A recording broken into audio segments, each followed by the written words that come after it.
Thank you, Madam Speaker, the Honourable Prime Minister, Honourable Leader of the Opposition, Honourable Ministers, Honourable Members of Parliament.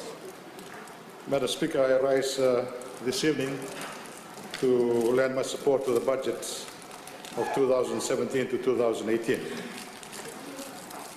First, allow me, Madam Speaker, to congratulate and thank the Honourable Minister of Economy and his team for a budget that articulates the critical role of defence and national security. Furthermore, the vision for progressive development is eloquently expressed.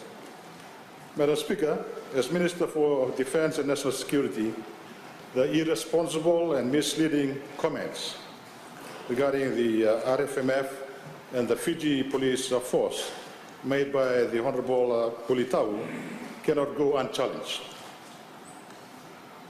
Madam Speaker, the budget should not be used to advance political agenda, nor should the Republic of the Fiji Military Forces or the Fiji Police Force to be used as platforms to gain political mileage. Madam Speaker, this afternoon, members of the opposition misled the Parliament that the crime rate in Fiji has increased. The Honourable Kiliraki was saying that earlier on this afternoon. I'd like to remind the Parliament that I made a statement early this year that the overall crime rate in Fiji has decreased by 13.3%. The Fiji Police Force, Madam Speaker, deserves the pay rise, and it is long overdue. Police officers attend to all types of complaints, psychological, social, family problems, problems with pets, and the list goes on. But many officers walk the bit in the pelleting heat, some without taking time off or to eat. In the past, salary increases have been cost of living adjustments. The salary and allowances are justified. On the Bushmasters, Honourable Madam Speaker, the acquisition of the Bushmasters was to protect troops serving in Golden Heights. It is a protected mobility vehicle, and the name explains itself. The Bushmasters were on our streets in Suva to celebrate Infantry Day. And allow me to make this very clear to Honourable Pulitawu on a brief lesson on military tributes. Every year, a country chooses a day of significance in history to commemorate Infantry Day. For example, in India, this is celebrated on the 27th of October to commemorate the heroic operation to protect Jammu and Kashmir from incursions by armed tribesmen from Pakistan from October 21 to 22 of 1947. In Fiji, we opted for June 23rd every year. Fiji's only Victoria Cross recipient among the Commonwealth forces was the late Corporal Sephania Sukunevalu, who was slain on the 23rd of June, 1944. And that's why we had decided that 23rd of June every year would be the Infantry Day. The three Bushmasters in Fiji, Honourable Madam Speaker, is to support pre-deployment training and humanitarian assistance and disaster relief. Madam Speaker, the Honourable Moses Pulitawu, and unfortunately is not here. The Chief of Staff has the authority to speak on behalf of the Republic of Military Forces. The Commander seldom speaks to the public. It is the role of the Chief of Staff to speak on behalf of the institution. There is no intention to politicize or instill fear as alluded to by the Honourable Member. Let me remind the Honourable Member, and we all know this, in the Constitution of 2013, Section 1312, the constitutional responsibility of the RFMF, it shall be the overall responsibility of the RFMF to ensure at all times the security, defence and well-being of Fiji and all Fijians. When someone, Honourable Madam Speaker, when someone, whoever that may be, starts to meddle around with the boundaries of their constitutional responsibility responsibility of the military will have to make a statement. And that's what they did. Honorable Madam Speaker, how can the Honorable Mulitago compare Bushmasters to naval boats? He was not listening in the House when I made this statement on naval boats, that under the Pacific Patrol Boat Replacement Program, 2 boats will be delivered in the near future. And maritime surveillance is very well addressed. Under the Defence Cooperation with New Zealand, the HMNZS, however, is presently providing support to the Fiji Navy. Also, Madam Speaker, let me just to respond to the Honorable Semesa Karawaki. I wish he would refrain from quoting from the Bible in this House, because he is misquoting the Bible.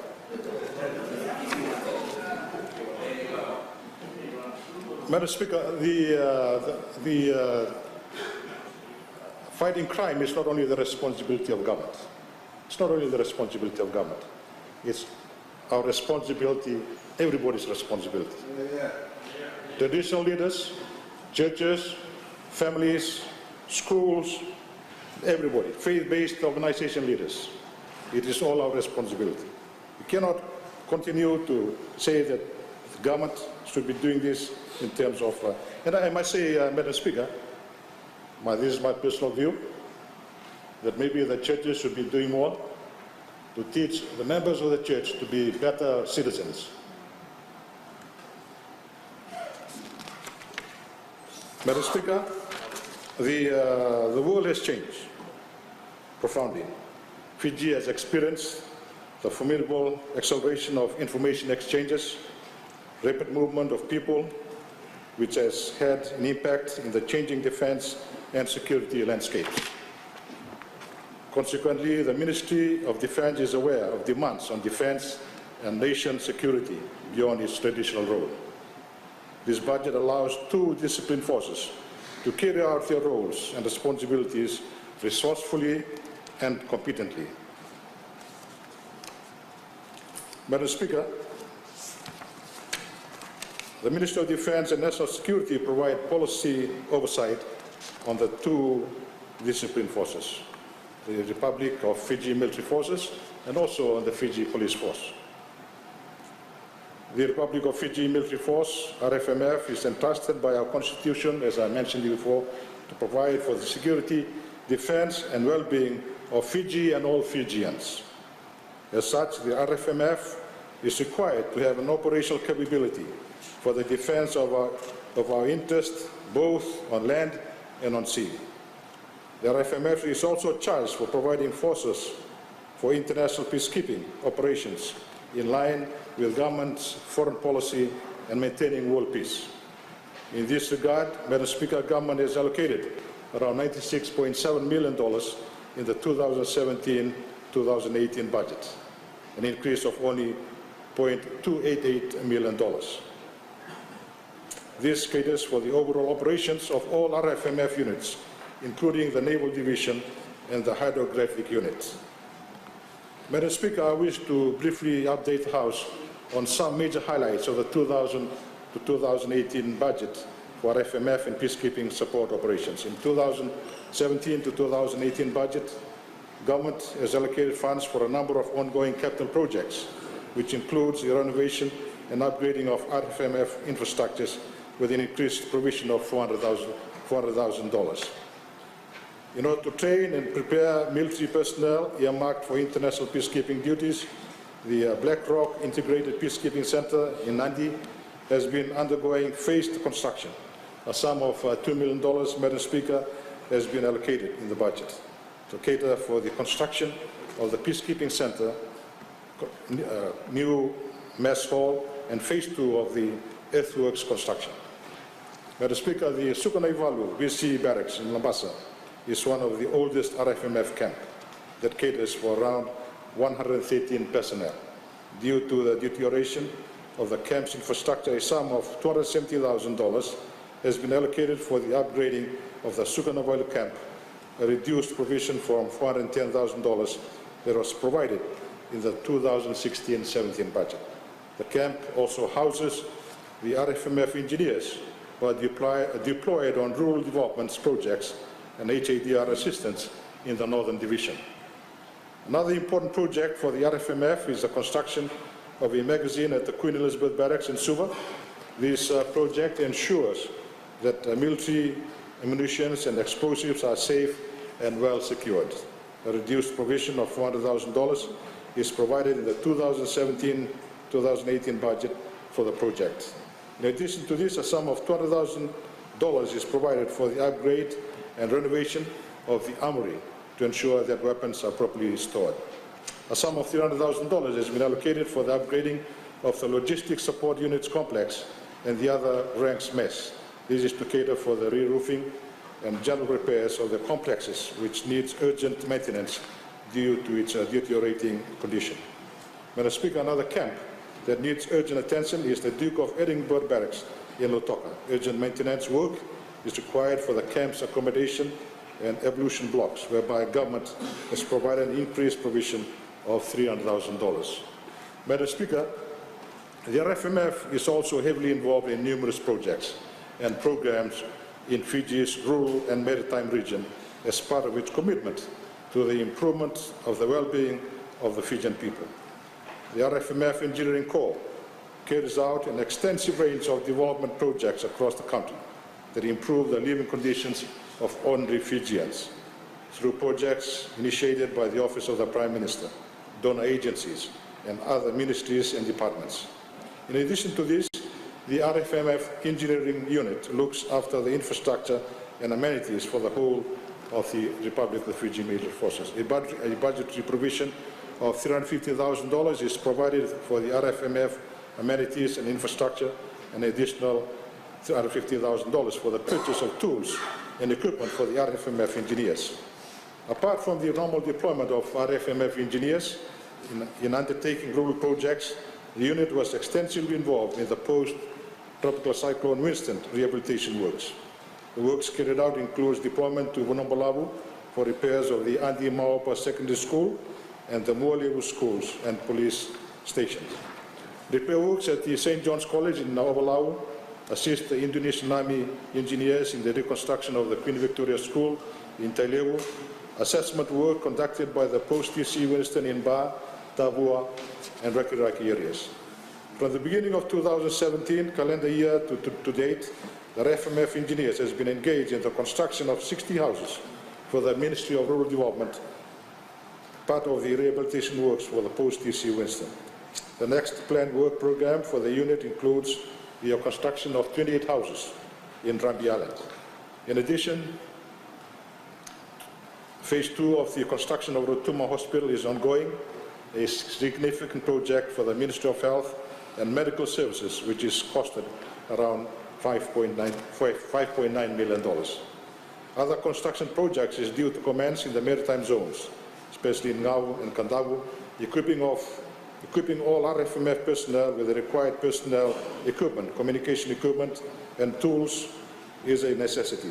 Hence, a sum of $500,000 is provided for communication equipment, and for $300,000 for specialized medical equipment. A total sum of $2.2 million and $1.2 million is also provided for messing and personal equipment respectively, which is the same budget level as in 2016 to 2017 financial year.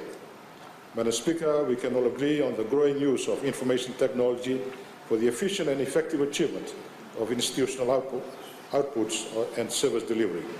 A budgetary provision of $200,000 has been allocated for the purchase of IT equipment for the whole of RFMF. This is essentially to ensure that RFMF officers have connectivity and have access to a proper and reliable IT services. The RFMF Naval Division provides surveillance of Fiji's maritime zone and operates a coastal radio station for all vessels within Fiji waters as required by the international law of the sea. For these reasons, government has provided a sum of $1.1 million for the patrol boat life extension programs, a reduced provision from $2.9 million budgeted in the 2016-17 budget. In addition to this, the Navy's Hydrographic Division has been provided with $350,000 for the purchase of a survey motor boat. Madam Speaker, Fiji's contributions to the UN peacekeeping span more than 38 years. and is now part of RFMF's proud military tradition. This is an ongoing commitment between the Fijian government and the United Nations, which government has provided a budget of around $77.3 million for the 2017-18 financial year. This is the same as 2016-17.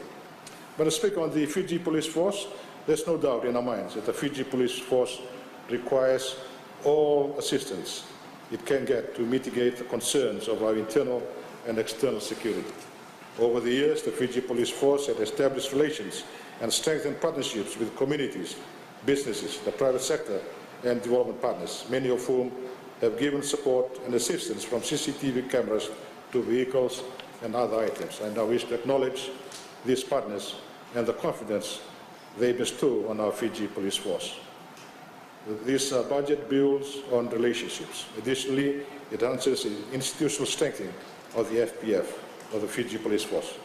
The total budget for the Fiji Police Force in 2017-18 is $148.8 million, comprising $136 million for operating expenditure and $10.3 million for capital expenditure and VAT of $2.5 million. The increase of $17 million in 2017-18 budget is attributed to an increase due to adjustments in salaries and wages to carry out the force's job evaluation exercise, an increase in other operating expenses for license renewals, travel and subsistence and incidentals, a capital construction program for the upgrading of existing facilities and construction of new police stations and community posts. Madam Speaker, there's a provision of $1.6 million in Head 50 to fund police operations during the conduct of 2018 general elections, if this happens within our financial year. Funding will be released depending on the scheduled date for the 2018 general elections. In this budget, we anticipate new initiatives, which include the following. $150,000 is allocated to the Crime Investigation Division to strengthen internal investigation of any alleged crimes by police officers in the performance of their duties. $1 million for the completion of design, scoping, and the tender processes to start construction of a new 90 police station. Madam Speaker, also with another $580,000 to begin the design, scoping, and tender process for the community post at Natewa and land acquisition for the community post at Natobi. $600,000 for the upgrading of the K9 unit section facilities in Suva, for $528,100 for the refitting of the police vessel MV Ringaravi to maintain effective responses to crimes in the maritime zone. Madam Speaker, the new initiatives I've just noted will give the Fiji Police leverage to adapting to the changes in the strategic law enforcement environment. Knowledge and anticipation, prevention, deterrence, protection, and intervention are the heart of the Fiji Police Force interventions. Madam Speaker, as you know, we are faced with security threats and risks. Some appear to be intentional, as criminal offenses, cyber attacks, and petty crimes, while others appear non-intentional, such as environmental challenges like natural disasters. National security is important to economic and social developments. If a state is not safe and secured, subsequently uncertainty will penetrate and permeate through society and stagger developments. Policing and law enforcement is becoming as sophisticated as the criminals who badger our people, communities, and a threat to Fiji as a nation. Our work in the area of national security and defense will continue to evolve, and we are challenged to adapt to the changes we confront in our line of work. The Ministry and the two discipline forces in the RFMF and the Fiji Police Force will make certain that Fiji remains a safe and secure home for all Fijians.